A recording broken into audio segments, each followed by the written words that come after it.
exactly the opposite. Our determination is still there. We continued with our work together with our Saudi partners, but also with other mobilized partners to have this conference, starting with the 17 co-chairs of the thematic working groups. And I would like here to express our gratitude for the wonderful work that they have accomplished and their level of mobilization. Ultimately, we brought together 125 countries, 50 represented in New York at the ministerial level. We wanted to hold the conference as soon as possible because the clock is not on our side. The situation in Gaza is horrendous. And the civilian population in Israel and the Palestinian are paying the horrible price for the terrorist attacks on the 7th of October and for the war that is being waged by Israel in Gaza. The plight of the hostages still detained by Hamas, the pictures we see every day of civilians who are starving, who are being bombarded, of children and women held detained, is an assault on our humanity and international principles to which we are committed. We therefore wanted to bring together the international community and therefore provide a political horizon which is needed so as to have a ceasefire which is now being discussed under the aegis of the United Nations, Egypt and Qatar. Our main goal was to deliver a very clear message and say that peace is possible. We wanted to buy an alternative to the permanent state of war in the region, and this alternative has to include and go through a two-state solution, Israel and Palestine, living in peace and security. And this is a historic position that has been upheld by France, and this is the only way forward possible. The trend that we have created resulted in historic commitment already, starting with the president of the Palestinian Authority, Mahmoud Abbas. On the 9th June, he wrote a letter and thus mobilized himself for peace by condemning for the first time the terror attacks of the 7th of October, calling for the release of hostages, the disarming of Hamas, and for Hamas's exclusion from the governance in Gaza. He committed himself to fight against hate rhetoric and radicalization, to renew the Palestinian Authority and hold presidential and legislative election in 2026. Of course, the Palestinian Authority will be held to these commitments. And we had a meeting between the civil society of the Palestinian and Israeli authorities on the 13th of June, part of the work that we've been doing with Saudi Arabia. And together they launched an appeal of Paris. The Paris appeal to normalize relations between Arab and Muslim countries in Israel and their common integration in the region of peace and security and the recognition of the state of Palestine. It is in the light of these commitments already undertaken that the President of the Republic sent a letter on the 24th of June to the President of the Palestinian Authority, Mahmoud Abbas, and there he committed himself to recognize the state of Palestine at the next General Assembly in September. And through this decision, France reaffirms the right of the Palestinian people to self-determination in the face of the facts on the ground and the humanitarian disaster of people on the ground and the danger of being effaced. We recognize that Israel and Palestine, the actors of peace, have always rejected violence and terrorists. And this proves Hamas wrong. Hamas, who always fought against the two-state solution and doesn't recognize the right of Israel to exist.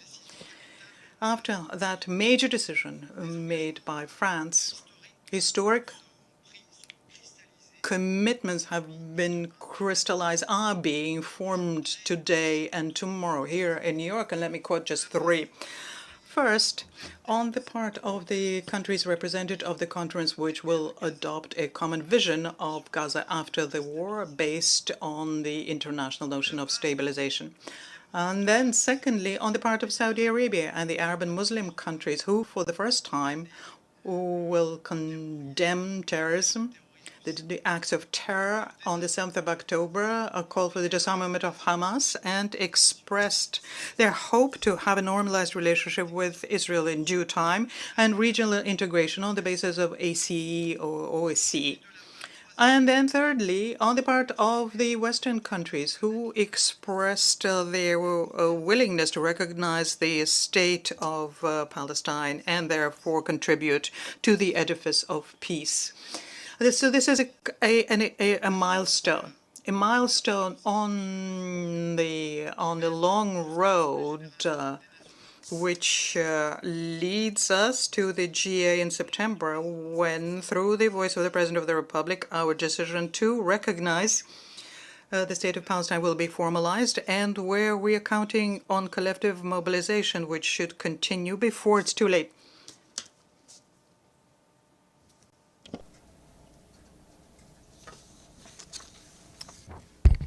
Minister, please. In the name of God, the merciful, the compassionate. The resumption of the high-level international conference for the peaceful settlement of the question of Palestine and the implementation of the two-state solution reflects a wide international consensus that the way to end the violence and suffering is the actual implementation of the two-state solution based on our peace initiative, UN resolutions, and the principle of land for peace. The Kingdom of Saudi Arabia, in cooperation with the Republic of France and all our partners, are committed to turn this international consensus to a tangible reality. It is time to end this conflict and to establish a Palestinian state and to achieve lasting and comprehensive peace that preserves security and sovereignty for all peoples of the region. In this context, we commend the announcement by President Macron, the commitment to recognize the state of Palestine. This is a historic step that reflects the acknowledgement of the international community of the legitimate rights of the Palestinian people. The peace between Israel and Palestine is the first step to establish regional peace where everybody lives in security. This would open horizons for cooperation and joint prosperity. Our meeting is held at a critical juncture. The tragedy of starvation is unfolding before us. The attempts for forced displacement persist, and other unilateral measures persist. They jeopardize the two-state solution, most notably expanding the settlements, forced displacement, and attempts for annexation. The war in Gaza must end immediately. In this context, we renew our full support to Qatari, Egyptian, and US efforts to reactivate the ceasefire, which would include releasing all hostages and the withdrawal of Israeli troops and ensuring the delivery of humanitarian aid without any obstacles. We categorically reject any attempts to separate Gaza from the rest of the Palestinian territories, or occupying Gaza, or imposing a siege on Gaza, or forcibly displace the Gazan under any justification and any argument. We highly value the statement by President Mahmoud Abbas on the 9th of June, which included choosing peace as a strategic choice and ensuring that the Palestinian people are granted their legitimate rights through peaceful means, and undertake all necessary reforms in that regard. We also express our commitment to support the efforts of Palestinian Authority to ensure reforms and good governance, and to work with the international community to support the reconstruction of Gaza, according to the Arab Muslim plan that received wide international support. Thank you, Minister. We'll now move to the Q&A session, and we will start with Eddie Lederer from Associated Press on behalf of the UN Correspondent Association. Your Highness Prince Farhan, Your Excellency Minister Barrot, on behalf of the United Nations Correspondents Association, thank you very much for doing this briefing. My name is Edith Lederer from the Associated Press. A couple of questions. Should the international community put sanctions or use any other pressure tactics against Israel to accept the concept of a two-state solution? And Your Highness, is Saudi Arabia's normalization of relations with Israel still on the table? And for both of you, do you see any change in the stance of President Donald Trump in trying to end the Gaza war and achieve a two-state solution? Thank you very much.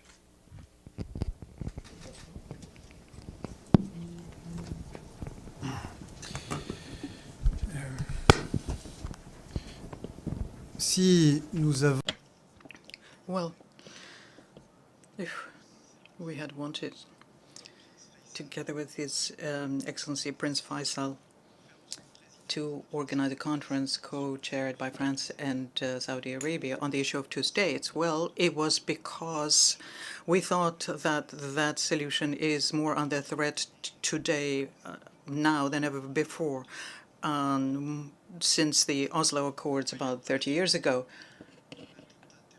In the wake of the barbaric and terrorist attack on the 7th of October, the indefinite extension then of the war led by the Israeli government in Gaza, and the increased pace of settlements, all of these factors are opposing the solution, the two-state solution. And the goal of this conference and the commitments undertaken by countries, by the European country who are announcing their intent to recognize the Palestinian state, or the commitments undertaken by the state of Palestine or the Arab states to make an additional step towards Israel. This is to revive the peace camp, which in the past managed to have us come up with the idea according to which the hope of the Palestinians, the legitimate hope of Palestinians to have their own state, is not incompatible with the state of Israel, but it's an underpinning condition. And this is a demonstration that we wanted to show today, together with this Saudi Arabia, to reverse the trend of what is happening in the region, namely the erasure of the two-state solution, which has been for a long time as the only solution that can bring peace and security in the region. You mentioned the issue of sanctions. Well, I can't reply for the entire international community, but I do know that the European Commission, on behalf of the European Union, has to now very clearly express what our expectations are of the Israeli government, lifting the financial blockade, first of all, the 2 billion of euros that the Israeli government owes the Palestinian Authority, rejecting this settlement issue, the E1 in particular, 3,400 housing units in the West Bank, and this threatens the territorial integrity of the future state of Palestine. Stopping the activities of the GHF, the Gaza Humanitarian Foundation, which is a militarized system, resulted in bloodbath. About 1,000 people, according to UN figures, lost their lives as they were trying to go through the food distribution lines. Well, this has to end. The European Commission, on behalf of the EU, has to express its expectations and show the means that we can incentivize the Israeli government to hear this appeal that comes from the international community, but which the European Union would like to voice. If His Excellency Prince Faisal permits me, let me say a word on the role played by the United States and President Trump, who in January obtained a ceasefire we had been waiting for many months, and we welcome the efforts to arrive as quickly as possible together with Qatar and Egypt at a ceasefire and the release of all hostages held by Hamas, a disarming of Hamas, and unimpeded access to humanitarian assistance in Gaza. What we have done as we're preparing for the conference, and the commitments that are undertaken today will be taken tomorrow, tally with the implementation of this goal by the United States. It's an illusion to think that you can get to a lasting ceasefire without having an outline of what's going to happen in Gaza after the war and having a political horizon which includes Israeli security and the right of the Palestinian people to have a state.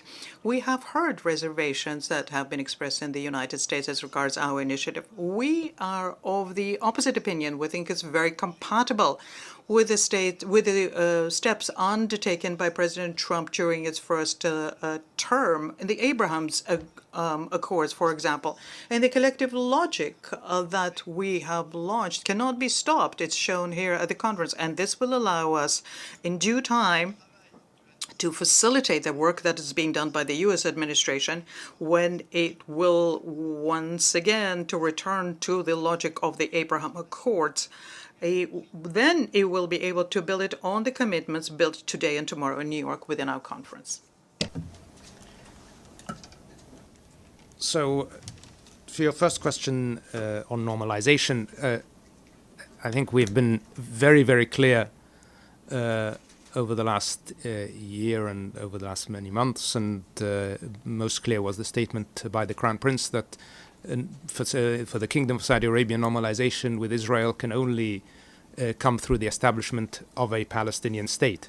That position remains the same, and it is based on a strong conviction that only through the establishment of a Palestinian state and only through addressing the legitimate rights of the Palestinian people to self-determination can we have sustainable peace and real integration in the region. So we continue to have that position. We continue to call for moving in that direction. And I think our hope through this conference and other initiatives where it has become clear that international consensus is very much in line with that belief, that can be a catalyst for a real conversation about peace in the region and can actually accelerate the process towards regional integration. But again, that is contingent on achieving a Palestinian state. I would echo on the second question what my colleague, the Foreign Minister of France, has said. The US is an essential actor, and is certainly an essential actor in what concerns peace in the Middle East. And President Trump has, in fact, had success already in this regard. He was able to facilitate the first and only ceasefire so far in this conflict. And obviously, his personal engagement and his role is immensely important. And I think we've all heard President Trump statement in many occasions that he is a man of peace, that he is someone who abhors war, and he is a humanitarian. And I am firmly in the belief that U.S. engagement, and especially the engagement of President Trump, can be a catalyst for an end to the immediate crisis in Gaza and potentially a resolution of the Palestinian-Israeli conflict in the long term. So obviously, we as strong partners of the United States continue to work closely with the U.S. on many issues, and we hope that the U.S. will continue to lead in the efforts for peace. And as I said, we have tremendous respect and faith in President Trump's not just belief and hope in peace, but in his ability to deliver on that hopes. Thank you. Claire Gatinois for Le Monde, please. Pour cette conférence, une première. Thank you. My first question for the minister, Mr. Barrot. So France had clarified its stance when it comes to the recognition of Palestine. Do you already have any signs from other states? Perhaps France won't be alone in this approach in September. Another question for the Saudi minister, similar to those of my colleagues. Could you imagine a relaunch of the Abraham Accords recognition for Palestine? Would that be a prerequisite for normalizing relations with Israel? And lastly, we've heard a great deal this morning about the conditions set forth regarding recognizing Palestine and demilitarizing Hamas. Do you support this requirement as well. Je peux peut-être commencer pour I will begin by addressing your question. Right. So, the President of the Republic has made the decision to announce the recognition by France of the State of Palestine, which would take place formally in September on the silence of the General Assembly. And that is because we could not wait any longer. This solution, which, as I said before, is the only possible solution to ensure peace and security of Israelis and Palestinians and the entire region, as well as beyond, in the Mediterranean and in the world, to a certain extent. And therefore, this has to be relaunched. That is why it is so significant that France, the first country in G7 to do so, has taken this step in coordination with Saudi Arabia, which is a major power in the Middle East, so that through this initiative, new commitments can be made and new momentum can begin. A number of European countries, Western countries, have already in the past expressed their intentions to recognize the State of Palestine at some point in the process leading up to this two-state solution.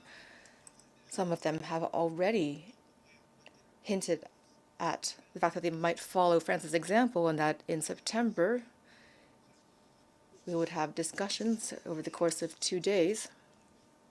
And the goal of those 2 days of discussions is to convince our colleagues who are still on the fence that the best time to contribute to this process would be the early stages. And so it is the time now for France and other countries to reject fatalism and to make a decision accompanied by commitments made by the Palestinian Authority and Arab countries for the security of Israel to prevent the worst from happening. My French is too poor, so I will answer in English.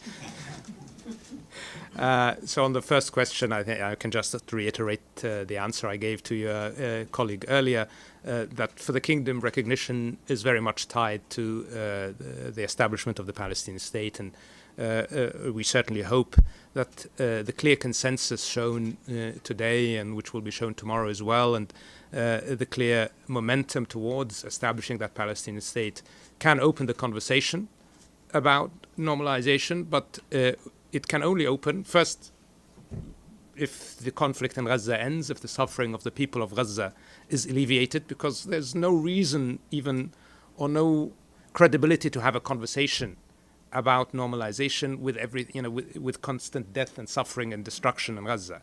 And then we have to talk about the establishment of the Palestinian state. And once that is achieved, then obviously we can talk about normalization. Look, you asked about Hamas.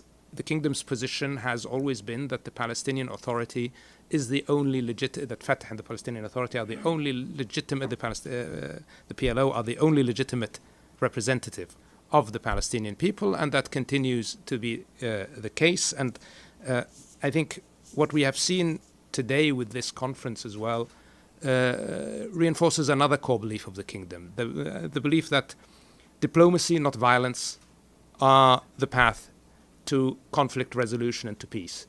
So from our perspective, the focus needs to be on dialogue, the focus needs to be on diplomacy, and we need to focus on those tools, not the tools of violence. And obviously we need to have one unified representative of the Palestinian people, and that is the Palestinian Authority, who have shown themselves not only a credible governor of Palestine, but also a credible interlocutory for Israel in progressing towards peace. And I would hope that we will all work to reinforce the Palestinian Authority and its capacity and capability. Thank you. Thank you. Since we are running out of time, we'll take one last and quick question for Ahmed Al-Mahmoud, from Sky News Arabia. Thank you. My question is for His Royal Highness. In your statement, in your opening statement, you called for the adoption of the outcome document, which would be a roadmap towards the two-state solution. Could you kindly inform us of the general framework of this document? The other part of my question regards the timeline for the recognition of the Palestinian state. Do you have a clear concept of this time frame? Thank you very much. Of course, the outcome document includes a number of details. It's based on the work of 18 working groups. They made intense efforts, tireless efforts. So I cannot really summarize the outcome document in this conference as there is not enough time. As for the timeline for the recognition, for us, it should have happened years ago.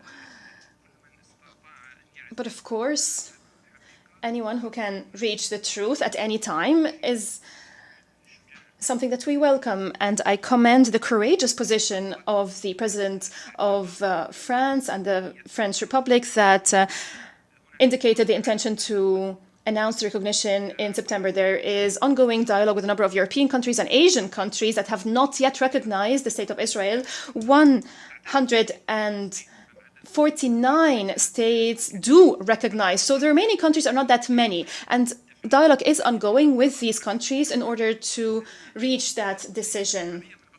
We hear that the majority of other states are ready, or at least they're willing. But they are waiting for the right time, according to them. What we say to them is that the right time is now. We should not link the recognition of the State of Palestine to the Israeli veto. Those who believe that the two-state solution is the only viable solution for the Israeli-Palestinian conflict, as most countries say, and those who recognize Israel, they should also now recognize Palestine. Non-recognition of Palestine in this critical phase would mean a rejection. No, I'm ready to look into another option, not the two-state solution. So those who are convinced that the only viable solution is the two-state solution, and those who have already recognized one of those countries, one of those states, they must now recognize the second state. Of course, there are certain issues that will be settled, that should be settled through negotiation between the State of Palestine and the State of Israel, and this is known to all. But this is not really a reason not to recognize the Palestinian state. This recognize enhances the capacity of the State of Palestine to negotiate with Israel. And also, this would undermine attempts in Israel by certain extremists and unfortunately by certain officials of the government at the moment, undermine the idea that there is an alternative solution. This is why we're engaged with our friends in France, and I commend not only the French role, but also I commend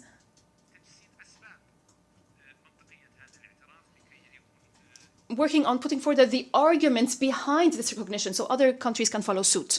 Your Highness, thank you very much, Monsieur le Ministre. Merci beaucoup. We wish you a very good day. The press conference is over. Thank you very much.